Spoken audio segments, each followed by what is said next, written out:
ibintu byinshi. Nongeye kubasuhuza cyane mwese mukurikirana Voice Moderi kwa TV. Dutangiye isomo kwiga kudoda season ya 19 episode ya 5.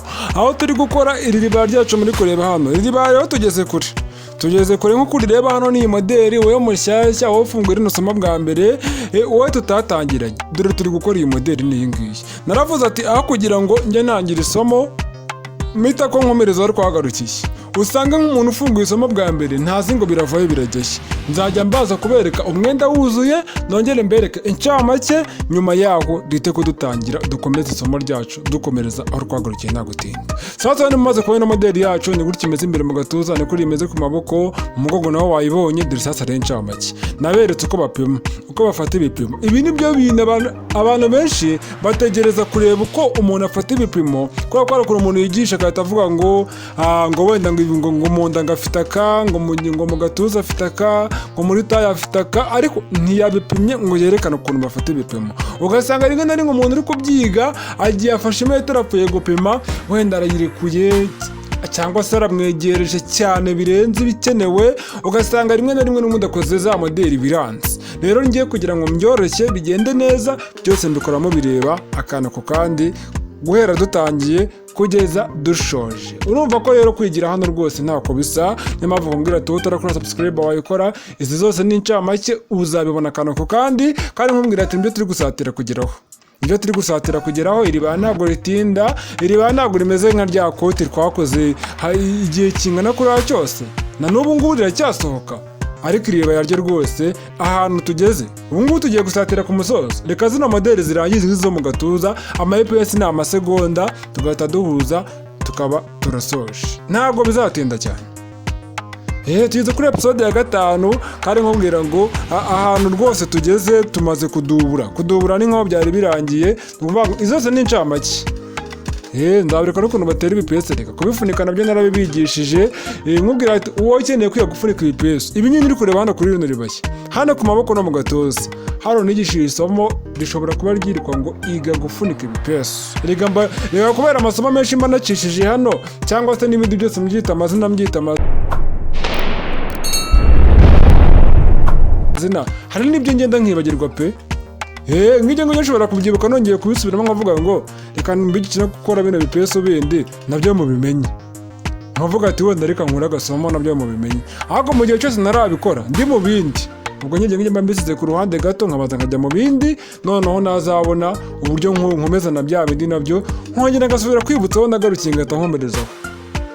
Nagiye nkora ibintu byinshi cyane. No kuvuga ati kadukomereza twagarukiye ntabwo gutinda. Twaba turi kudubura amaboko dutangiye kudubura mbabwira ngo rero tugiye gufunga ahantu hose tutazakenera niho turi bufunge. Kandi reka noneho njye nakubwira impamvu nafashe turiya tuntu k'utunyenyeri ngasaturamo hari hagati uraje uyibone. Angangiye kubaza nkatira popoline kuriya kugira ngo hari ukuntu popoline iba ari nini aka kantu mba nkoze hatagira umuntu ukibaza hatagira umuntu uvuga ngo wenda ngo popoline ngo nyipfushije ubusa. Ibi bintu mba nkoze mba mbikoze ku bushake kubera ko ndi no kubigisha ndi kukwereka hano hari ukuntu ushaka gufata popoline yose niba ari nka metero zingahe cyangwa se ari nka metero uko yamenye kururiraho hari ariko bigenda bingora. Hano rero mu kudubura dore ndahera hariya kuri kara kanyenyeri ka kabiri hari ushaka niho wahera nushaka uzahera aho ushaka. Icya mbere nuko aho ngiye gucisha indodo nawe ari ugomba kuzicisha. Ngende kuriya icyitonderwa ningera hano ngeze masongore nk'uko kara kanyenyeri gasongoye. Umuntu udubura yagera ahantu wasongoye akashyira ikorosi ntashyira akantu gasongoye cyangwa se akantu kameze nk'akaguni kameze kuriya ubikorera iki?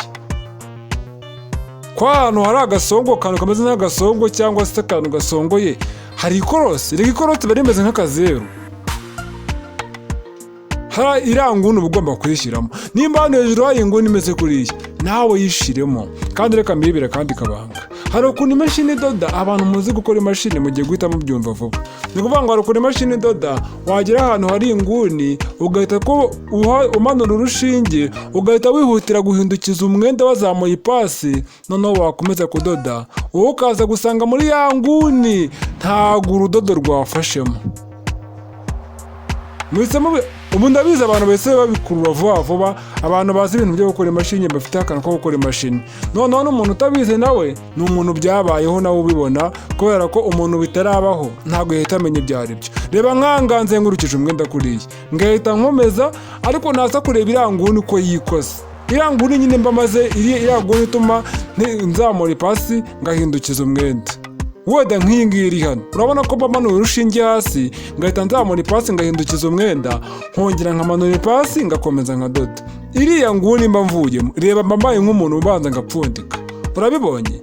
Mpita nkoresha rigaraje nkabanza ngasubiza imbere n'inyuma gatoya, narangiza nkajya nabona gukomeza. Witegereje neza iriya pasi, reka ngere muri iriya nguni wenda biraza kuza kugaragara. Impamvu biriya bintu reba, urabibonye? Kuri mbaye nk'umuntu usubiza inyuma gatoya nkongera nkajyana imbere, mba mbikoze ku bushake kugira ngo basi za mpanuka zo kuba mu kaguni hatadoda haze kuza kudoda. Kariya kantu kameze nk'agapfundo mba ngasize hariya mu kaguni neza, ariko kariya kadodo kajya mu kandi. Wa muntu utazi gupfundika usanga apfundika urudodo rukajya mu mpande y'urundi, indodo zishabutse, ntabwo ibyo bintu ari byo. Kugira ngo umenye gupfundika neza, umenye ko wabimenye neza, ni uko usubiza urudodo inyuma ukongera ukarujyana imbere, ariko wareba aho wapfunditse ukabona harimo urudodo rumwe, nyine ukabona wagiye upfundika urudodo rugendera mu rundi, rukajya inyuma rukajya mu rundi, rukajya imbere rukajya mu rundi, ariko umuntu utaramenya gupfundika neza urapfundika wajya kureba aho wapfunditse ugasanga urudodo rumwe rurahari, ukabona hari urundi rwagiye ku ruhande rwarwo, ukabona urundi rwagiye hino yarwo hirya, ukaba urudodo zabaye akavuyo. Wenda zabaye nk'eshatu cyangwa enye kandi ari urudodo rumwe gusa wadodesheje. Icyo gihe utaramenya gupfundika neza. Ariko niba imashini ikoresha rigaraje nayo wayikoresha, gusa hari abantu imashini zabo zidakoresha rigaraje. Gukoresha rigaraje ngo igahita ipfa, igahita iranda, ibibazo bibaho. Ariko tuzabyiga mu isomo ryo gukora imashini, kwiga gukora imashini.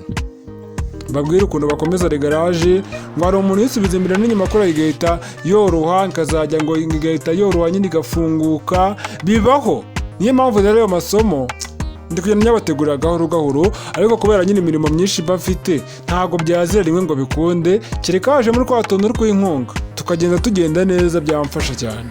Ariko nyine uretse ko mama bigenza gakeya, ibaze ko no kujya muri groupe n'amabwiriza nabwo nyine ndabizi neza ko bitaba byoroshye, ubukene buba buhari nyine. Rega buriya nta n'umuntu nubwo bajya bavuga ngo wenda ngo runaka ni umukire, ngo hari abakize, reka nkubwize ukuri neza urabona umuntu wakize ku buryo arekera gukora burundu akanga gukora. Ngo dutsibye kubyumva babivuga ngaho mu matangazamakuru, ntabwo njye ndabona uwo muntu ndavuga ati ngiye gukora singikora, amafaranga ndabafite, ntabwo nkeneye gukora. Iteka ryose niyo waba uri umukire n'ubundi ufite ikintu ukora, niyo utajya mu kazi ariko ufite aka business runaka. Rero ni mpamvu nkubwira ngo muba mugomba gukora cyane pe, biba ari sawa cyane.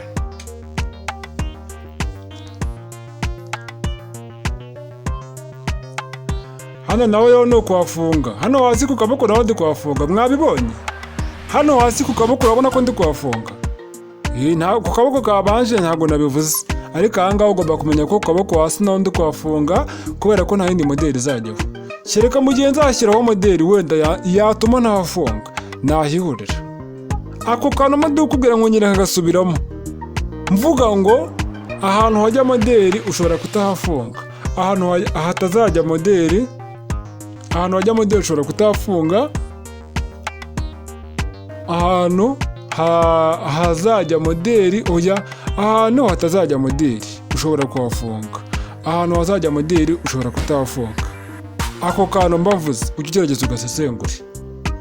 Wabibonye hariya, dore n'ibiriya gusa, ni ukuvuga ngo wabonye ko hari ahantu haba hari igipesu. Sasa rero iyo umuntu akoze turiya tugenyeri ntadukate, ntabwo wadubura ngo uze kuhahindura bikunde, ntabwo byakunda. None reka nkubwire nimba utari kubyemera uzabanza ubigerageze. Hariya hagati mu kaboko ntuhakate, maze udubure, maze ndebe nanjye ukuntu uri buze kubihindura. Cyakora ari akanyenyeri kamwe byakunda, akanyenyeri kamwe ko urabanza nako niko ubanza kudubura konyine, noneho ukabona guhindura, wamara guhindura ukabona gufata no ku zindi mpande nazo ukazidubura. Birashoboka cyane, ubwo ndabizi ko hari umuntu uvuze ngo ntabwo bishoboka, ubwo si hasi wahadubura gute kandi wahinduye, wahafunga gute? Birashoboka cyane, tuzabyiga. Ni ukuvuga ati niyo mpamvu hano hagati mbanza kuhasatura, kubera ko ari utunyenyeri tubiri, ari akanyenyeri kamwe ntabwo nahasatura, kandi iyo moderi ndumva wagira ngo twarayizi. hano hantu tumaze kwigira amamoderi menshi. Iri ni ishuri rya mbere ribabikiye amasomo kandi igihe cyose washakira wayabona. Ntabwo ari ya masomo azavuga ngo ahantu ari ngo urabanza urebe mwarimu ngo Valence ngo abanze aba ari hafi rwose aza kurebere. Hoya, amasomo ahantu ari arafunguye nta kibazo, igihe cyose washakira wayabona, ntabwo afunze. Bishatse kuvuga ngo iri ni ishuri rwose ribabikiye amasomo kandi riracyakora n'ayandi menshi. Hari uwambajije ngo ejo hashize, hari uwambajije ngo none ziriya moderi uba usohora mu mavideo nazo ngo uzajya uzigisha? Zose uzazigisha? Ndamubwira ati tuzaziga cyane rwose gahoro gahoro, kandi aribyo tuba turimo ubu ngubu. Erega buriya reka nkubwire, wenda nyine hari ukuntu buriya ngewe n'ibintu by'akazi byo kudoda nange murabizi nta wanga akazi, ariko buriya n'umuntu yagiye kumpa nk'akazi, wenda ni urugero mbahaye, wenda nk'umuntu akajya kuguha nk'akazi akabona ko wenda ari n'amasomo bawigisha kudoda moderi nk'izi n'izindi zigiye zitandukanye, buriya niba yarafite n'ubwoba n'akantu ko gushidikanya agahita kagenda. Nose nabereka moderi nkarenzaho nkanabyigisha, kuko oya wenda ntabwo navuga ko nzi ibintu byinshi, ariko se wajya kunshidikanya wamaze kubona ibimenyetso. Hari ukuntu umuntu yerekana moderi gusa ariko ntiyerekana amasomo. Icyo gihe umuntu ashaka kuvuga ati wenda wanasanga ni moderi wenda bayerekana z'abandi, we nta n'ibyo akora.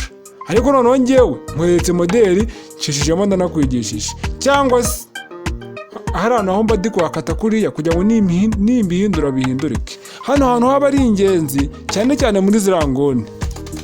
Wabonye muri turiya tubuni umera nk'aho ukase akantu gato kugira ngo nuhindura bihindurike, kuko iyo utahakase ugahindura hari igihe ubona hakuruye cyangwa se papoline ikaba yaza ko bweze.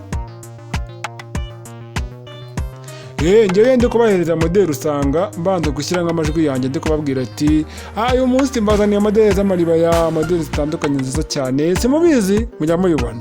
Noneho rya jwi ryanjye ngo njye nkarikoresha hano mu kwigisha, ndetse ubwo washidikanya gute? Ibyo ngibyo impamvu ndi kubyibandaho ndabizi. Hari abantu bajya bashidikanya bo umuntu akanyandikira akababwira ati ngo none se ngo ubundi nakizera gute ko n'izo groupe zihari ngo baza ngo nshyiremo ndebe ko nibonamo. Ukuntu mitamubwira ati ariko reka nkubaze, naba ndi umuntu w'umutubuzi w'umubeshyi njye nafata umwanya wo kwigisha hongera nkerekana moderi, cyangwa umuntu wenda utuburira abantu yakora ibintu nka biriya? Reka ngewe mbabeshya ni ukujya mbakorera wenda video imwe yo kwigisha kugira ngo mbajijishe, gahita mara nk'amezi 5 nta yindi ndakora. Ubwo iyo video niba iri gukora akazi gahoro gahoro, nyine babandi babatubuza usanga barya abantu amafaranga, iyo video yari iri kubakorera amafaranga gahoro gahoro. Hazashira nk'amezi angahe nkongera nk'abahindi, ariko ngewe kuronda seriye. Uyu munsi mbahaye video zingahe, ejo zingahe, niyo hacamo iminsi nta n'icyumweru cyacamo, habe n'iminsi 2 ntabwo yacamo mutarabona video nshyashya. Rero umuntu w'umubeshyi cyangwa umuntu w'umutubuzi ntabwo ibyo bintu yabikora. Ibyo ngibyo mbibwiye wa muntu umushidikanyaho ndabizi barahari, bajya banyandikira bamwe na bamwe bakambwira ati ese ubundi kwabwira iki kwizo n'izo groupe zihari, ese koko murigisha biri seriye? Mbwa atari siko se reka nkubaze, ubundi waba warebye amasomo yanjye hariya kuri YouTube ukashidikanya ko ntigisha biri seriye kandi wabonye amasomo? Ndetse ari amasomo ntabwo uri kuyizera? Basi kandi noneho ukuntu njye mba nanabyoroheje rwose n'umutima utuje, ndakuvugisha rimwe na rimwe nkagwaneza n'akarikodi rwose k'ijwi ryanjye, rya jwi ry'umuntu wumvisha ari gusobanura akaba ari naryo wumva n'ubundi nimara gusobanura kuri WhatsApp. Ibaze ndacyafite umwanya wo kubikora. Mu gihe ntazaba mfite umwanya wo kubikora bizakorwa n'ubundi noneho wa wundi ushidikanye neza. Hari hano bundi kudubura mfunga hahandi. Dukomeza gushimira umuntu wateye inkunga rino somo. Iri somo ni umuntu wariteye inkunga ngo turikore rimeze gutya, aremera rwose ibishoro byaryo, aravuga ati njye ndabimenya ariko iyi moderi tuyige. Turamushimiye cyane kandi ndabizi neza ko iri somo bari kurikiranira hafi, kuko nawe yarakeneye kumenya ino moderi. Aravuga ati rwose iyo moderi yikore uyisangize n'abandi bayibone, nanjye nzayiboneraho nyige nyimenye, ariko sinkeneye kwibikaho ubumenyi njyenyine, nk'uko nawe uba ufite urukundo rwo kugenda ufasha abantu utanabazi.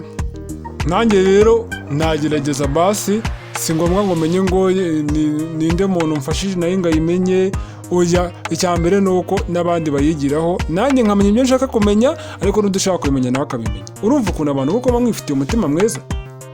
niba muvuga ati rwose tuba tugomba kumera gutyo, ni ukuvuga ngo tugakora bya bintu byo kuvuga ngo turashyira hamwe n'ibyo byiza, ibyo bintu bituma tugera kure. uwo nguwo aradufashije, aragufashije nawe urabimenya, kandi ubwo niyo wabigizemo uruhare noneho n'abandi benshi bazabimenya.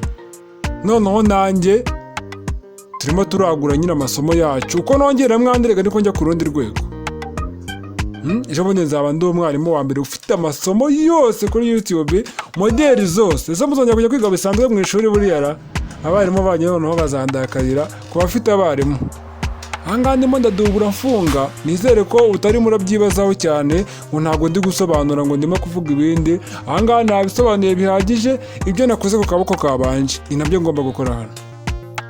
Nakubwiye ngo icyitonderwa ni ziriya nguni gusa. Ziriya nguni uba ugomba kumenya neza ko wazifunze neza. Cyangwa ngiye kuvuga ibyo ndimo yego nyine hari imashini z'ayandi moko, uba usanga ibyo bintu byo kubanza ngo usubize ari imbere n'inyuma gato utirirwa ubikora rwose zirahari, kuko imashini ziba zifite imbaraga zitandukanye. Wenda urugero nk'ingiyi ndi gukoresha ni zimwe mu mashini zisanzwe zikoreshwa mu Rwanda cyane ku muntu wese utangiye kudoda cyangwa se n'umuntu ubimenyereye. Izi ni zo mashini.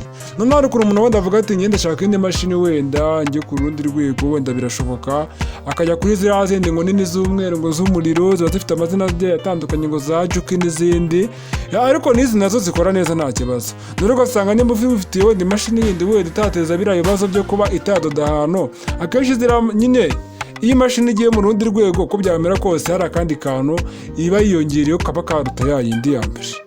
Niyo mpamvu mvuga ngo jya ugerageza byose ubikore neza. Mu gihe ufite imashini utekereza ko ishaka kutabikora neza, ubanza umenye neza ko wabikoze neza. Reka dusubikire hano rero University Moderi Rwanda TV, ndabakunda cyane. Tuzasubire muri season ya 19 episode ya 6, ishobora kuza uno munsi cyangwa se ikazaza ejo. Hagati aho bitewe nuko muri systeme nyine systeme irimo kugenda gake, ariko ndimo ndayivugurura gahoro gahoro. Yagize akantu k'akabazo gato, ariko ndimo ndagakosora kugira ngo nibigenda neza muzamubona amavideo menshi yihuse ku munsi nk'ibisanzwe. Rero mumenye neza ko mwakoze subscribe ku bantu batarayikora, kandi ikiri nimero y'inkunga ngiyaho ngaho. Ndabakunda cyane. Bye bye. Ni University Moderi Rwanda TV, kandi mbabwira ati ntimuzacikwe n'andi amasomo aracyaza kandi agiye atandukanye menshi.